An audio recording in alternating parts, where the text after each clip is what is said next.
Good morning, First Christian Church. This is my first day of work as your pastor, and I am excited about going to work. So we're off. Today I want to start by sharing with you my favorite scripture passage. One of my favorite scripture passages is Luke chapter 1, verses 78 through 79, which says, "In the tender compassion of our God, the dawn from on high shall break upon those who live in darkness and in the shadow of death, and guide our feet into the way of peace." That's an appropriate scripture passage on this first morning because the dawn is breaking in the bluegrass. It's breaking on my first day as your pastor. And as you should know, I am very excited about being your pastor again. It's been 4.5 years since I've been your pastor, and now I get the honor of being your pastor again. Ever since I found out about this, I've been very excited and eager to come to work, and today I get to do it. I've been thinking about you constantly, and now I get to go to work.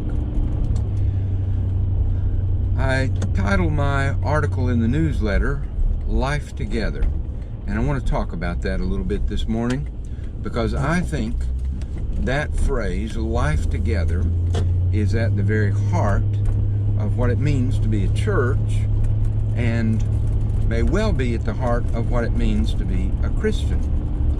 We are not alone. We are not isolated. We are living life together with Jesus Christ as Lord. And that is the theme, the heart of what church life is about. It's the heart of what Christianity is about for me. I get that phrase from Dietrich Bonhoeffer. Perhaps you know that name from the World War II era. He wrote a book entitled Life Together, and that book was about the seminary that he formed in Germany, and so he entitled that book Life Together. I read that book years and years ago, probably in seminary or right out of seminary, and it has influenced me ever since. That life together is what it is all about for us. And, you know, during the pandemic, life together has been very difficult because the building sits empty up there all week long, and when you are afraid to go to church, or even when you go to church with masks on, it isolates us from one another, and that's my great concern, is people that are isolated from one another in church. And I hope to use this little video as a way of solving or helping with that problem. I am intending to record these little videos about 3 times a week and try to put them up for you to have a chance to know a little more about what's going on at church, and to give me a chance to communicate more with you. I want to be able to tell you what's going on in our life together in the church. It's so easy to be isolated and not know, and I think about those conversations that used to take place regularly every Sunday when you would get together before church, after church, during Sunday school, during women's meetings, and you would talk to one another, and you'd say, what's going on? Tell me about somebody that's sick. Tell me what's going on. What do you know? What's the next meetings? And now I just feel like it's hard for people to know what's going on in life together.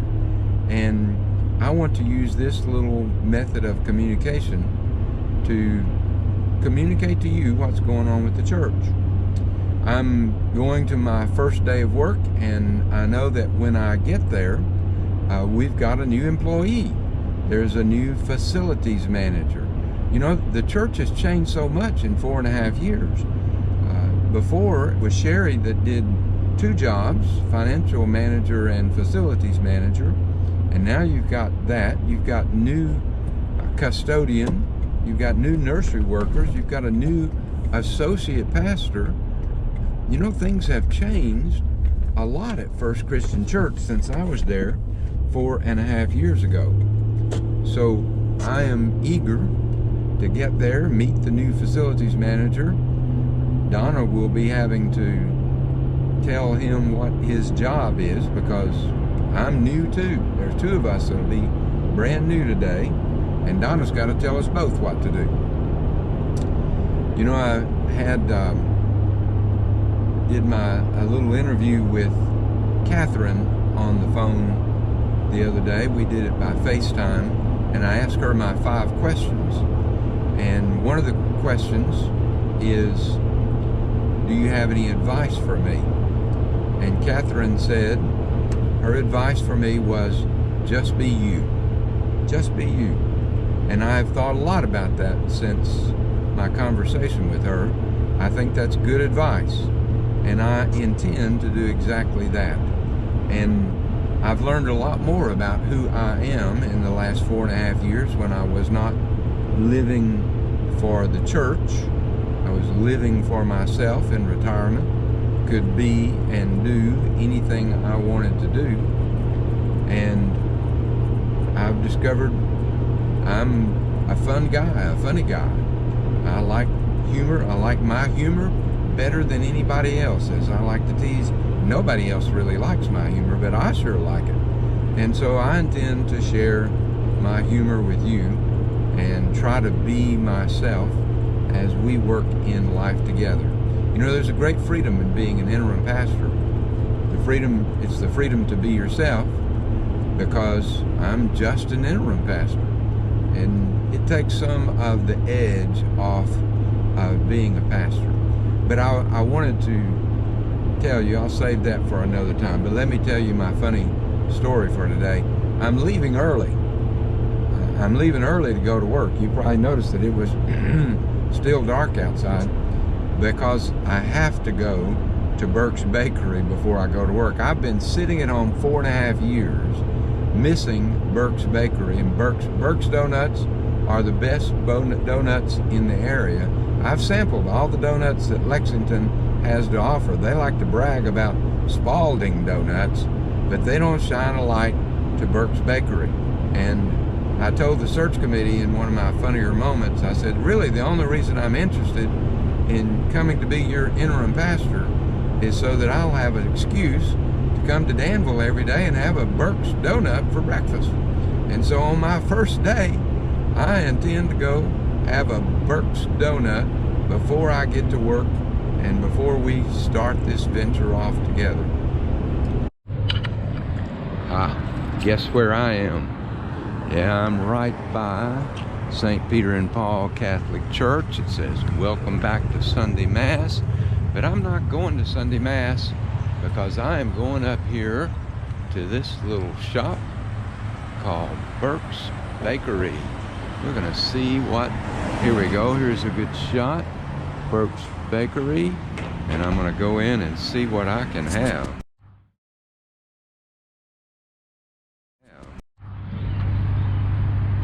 But no, this is the place where I really work.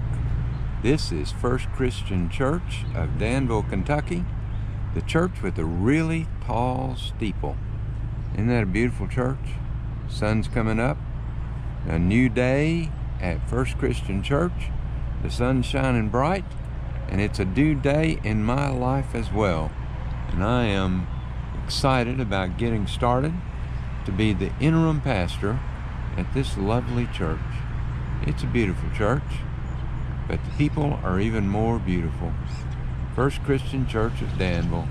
This is where I work as of today. Well, that was a lot of fun.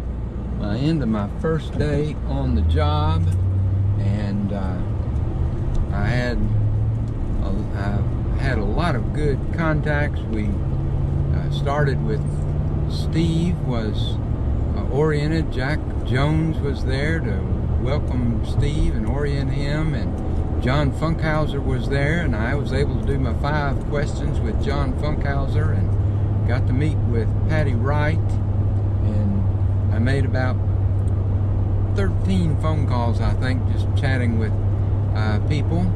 And so it's been a good first day. That's a lot of fun. And I told John Funkhauser it was going to be fun, and if there's anything that was not fun, I'm going to refer that to the chairman of the personnel committee, John Funkhauser. So I get to just have fun. Well, I'm honored to be the pastor of First Christian